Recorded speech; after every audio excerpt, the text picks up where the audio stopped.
Last ഒരു വരിയുടെ ഒരറ്റത്ത് എവിടെയെങ്കിലും കുഴപ്പം പറ്റി കഴിഞ്ഞാൽ നമ്മൾ പറയും അപ്പൊ കമ്പ്യൂട്ടറൊക്കെ ഉണ്ടല്ലോ, നമുക്കത് പഞ്ച് ചെയ്തെടുക്കും.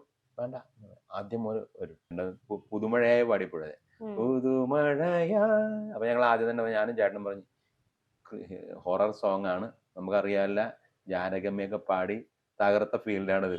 ഓ, ജാനകമ്മ ഇവിടെ കിടക്കണേ, ഞാനിവിടെ കിടക്കണേ, അങ്ങനെ തന്നെ കമ്പയർ ചെയ്യല്ലേ എന്നൊക്കെ പറഞ്ഞ്, അതൊന്നുമില്ല, അത് അടിപൊളിയായിരിക്കും എന്നൊക്കെ പറഞ്ഞ് തുടങ്ങി. പകുതി എത്തിയപ്പോഴത്തേക്കും ഒരു പാട്ട് ഇവിടെ നിർത്തി. ഉം. പാട്ട് നിർത്തിയിട്ട് മദ്രാസിലെ സ്റ്റുഡിയോയിലായിരുന്നു. ഒരു കാര്യം ഞാൻ ചോദിക്കട്ടെ, നിങ്ങൾ ഇന്ന് ഇവിടെ ഉണ്ടാ, നാളാം കൂടി കഴിഞ്ഞിട്ട് പോയാൽ മതിയാ? അയ്യോ, ഞങ്ങൾക്ക് ഇന്ന് വൈകുന്നേരം പോകണം, ഞങ്ങൾക്ക് അവിടെ നാളെ ചെന്നിട്ട് ഓരോരോ കാര്യങ്ങളുണ്ട്. ഉം. മാത്രമല്ല ഞാൻ പറഞ്ഞു, എനിക്കിവിടെ എൻ്റെ വൈഫിൻ്റെ ഇളയ മോള്, അതായത് ഞങ്ങളുടെ മോള് ഉം. സെറീൻ എന്ന് വിളിക്കണേ, ഉം. അപ്പൊ ഡെലിവറി ആയിട്ട് ഇരിക്കുകയാണ്, അത് 2-3 ദിവസത്തിനുള്ളിൽ ആവും, അപ്പൊ ഞാനവിടെ എന്തായാലും വേണം എന്ന് പറഞ്ഞു. അത് കുഴപ്പമില്ല, ആ ഏത് സ്റ്റുഡിയോ, ഏത് ഹോസ്പിറ്റലാണ്? അത് ഇന്ന ഹോസ്പിറ്റലിൽ, എന്നാൽ അതിനടുത്തൊരു സ്റ്റുഡിയോ ബുക്ക് ചെയ്യാൻ നോക്കി. ഞാനിപ്പോൾ അന്നൊരു തിങ്കളാഴ്ചയാണ്, അല്ലെ ശനിയാഴ്ച, ഞായറാഴ്ച അങ്ങനെ എന്തെനിക്കാണ്, ഞാൻ ബുധനാഴ്ച അങ്ങോട്ട് വരാം എന്ന് പറഞ്ഞു.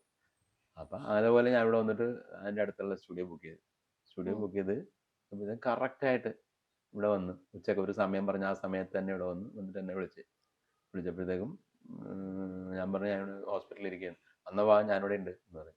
ആ ചേട്ടനെ വിളിച്ച് ഞങ്ങൾ മൂന്നുപേരും കൂടി ബാക്കി പുതുമഴയെ പകുതി വരെ മദ്രാസിൽ, ബാക്കി പകുതി എറണാകുളത്ത് സ്റ്റുഡിയോയിൽ. ആരെങ്കിലും അറിയോ അതങ്ങനെ രണ്ട്? അല്ല, ഞങ്ങളെ സംബന്ധിച്ചാൽ അത് ഓക്കെയാണ്, ആദ്യം പോലെ അവസാനം വരെ മദ്രാസിൽ പഴയത് ഓക്കെയാണ്.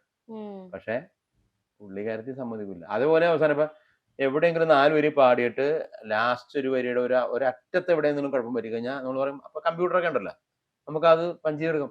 വേണ്ട, ആദ്യം ഒരു എനിക്ക് അതാ ശീലം എന്ന് പറയും. അപ്പൊ ഉള്ള ദാസേട്ടനൊക്കെ അങ്ങനെയൊക്കെ ഒരു ശീലമുണ്ട്. അപ്പൊ ഒരു വരിയെങ്കിലും മിനിമം ഒറ്റ പാടിയിരിക്കും. അങ്ങനെ അത് കഴിഞ്ഞിട്ട് പിന്നെ ചന്തം കളന്തി, ഇതുപോലെ പുള്ളിക്കാരത്തേക്ക് വേണമെങ്കിൽ ഒറ്റയടിക്കാൻ പാടായിരുന്നു. പക്ഷെ ഇതേ പവറിൽ എനിക്ക് ഇപ്പൊ പാടാൻ പറ്റില്ല. പവർ പാടാൻ പറ്റുന്ന തന്നെ പാടിയാകുമ്പോൾ മനസ്സിലാവില്ല പവർ കുറഞ്ഞില്ലെന്ന്. പക്ഷെ എന്നാൽ തന്നെ അവർക്ക് അത് പോരാ, അവർക്ക് ഇതിന്റെ ഇരട്ടി പാടണം. അപ്പൊ ഞാൻ ഒന്നും കൂടി ഒന്ന് പ്രാക്ടീസ് ചെയ്തിട്ട് പിന്നെ ഒരു മാക്സിമം ഔട്ട്പുട്ട് തന്നെ കൊടുക്കണം അത് എന്നുള്ളത്. നമ്മൾ ഈ ലെജൻഡറി ആയിട്ടുള്ള എല്ലാ സിംഗേഴ്സിനും, അതായത് ദാസേട്ടനായിക്കോട്ടെ, ജയേട്ടനായിക്കോട്ടെ, എം ജി ശ്രീകുമാർ, സുജാത, അതേപോലെ ഇവരെല്ലാവർക്കും ആ ഒരു പണ്ടത്തെ ആൾക്കാരെ